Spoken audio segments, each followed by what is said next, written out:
দূষণমুক্ত নদী দিয়ে না যাই, ওরা পানি পাবে কোথায়? ওরা মাছ পাবে কোথায়? আর যদি মাছই না পায় তাহলে মাছে ভাতে বাঙালি এইটা সরিয়ে দিয়ে ফার্মের মুরগি আর ভাতে বাঙালি এই কথায় যেতে হবে। কিন্তু ভাতও তো তখন হবে না। তার কারণ হলো ভাত করার জন্য যে সেচের পানি লাগে, দূষিত নদীর পানি দিয়ে তো সেই সেচটাও হবে না। আপনি আমাকে বলেন, আপনি কয়টা নদী সৃষ্টি করতে পারবেন? বলেন, নদী সৃষ্টি করতে পারবেন কেউ? যদি সৃষ্টি করতে না পারেন তাহলে ধ্বংস করবেন কেন? শিল্প লাগবে তাই জন্য ধ্বংস করবেন?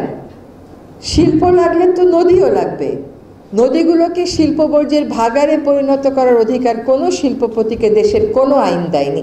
বিশ্বের কোনো আইনই বিশ্বের কোথাও কোনো শিল্পপতিকে তার ব্যবসায়িক লাভের জন্য বর্জ্য পরিশোধন না করে নদীতে ফেলার কোনো লাইসেন্স দেয় নাই। আমাদের বাতাস পৃথিবীর সবচাইতে দূষিত বাতাস। আমাদের নদ নদীগুলো পৃথিবীর দূষিত নদ নদীগুলোর 10টার মধ্যে 1 নম্বর জায়গা করে নিয়েছে। আমাদের পলিথিনের বর্জ্য অব্যবস্থাপনা, যত দেশের অব্যবস্থাপনা আছে নিচের দিক থেকে 10টার মধ্যে আমরা হলাম 9 নম্বর। সেক্ষেত্রে তরুণরা ভিন্ন করে যদি না ভাবে, তরুণরা যদি আমাদের মতনই পলিথিন শপিং ব্যাগটা নেয়, একটা করে ছোট্ট পানির বোতল কিনে অর্ধেকটা খেয়ে ফেলে যায়, বোতলও গেল পানিও গেল, আর ওই বোতল তো জীবনে পচবে না।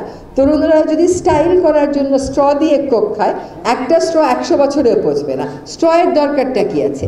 ফলে উন্নয়নটা নিজের মতন করে ভাববেন, যে উন্নয়ন আপনার বাতাসকে দূষিত করে, যে উন্নয়ন আপনার নদী মেরে ফেলে, যে উন্নয়ন আপনার কৃষি জমি মেরে ফেলে, যে উন্নয়ন আপনার মায়ের দুধে রক্তের সাথে মাইক্রোপ্লাস্টিক মিশিয়ে দেয়, সেই উন্নয়ন আসলে উন্নয়ন না।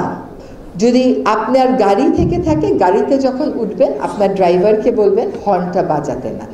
আপনারা দেখবেন হর্ন না বাজিয়ে গাড়ির গতিটা একটু কমে ঠিকই বাসায় পৌঁছানো সম্ভব, ঠিকই বাসা থেকে স্কুলে যাওয়া সম্ভব। আমার গাড়ি হর্ন বাজায় না, আমি ঠিক মতোই যে আজকে যে এখানে গাজীপুরে আসলাম একটা হর্ন তো বাজানো হয়নি।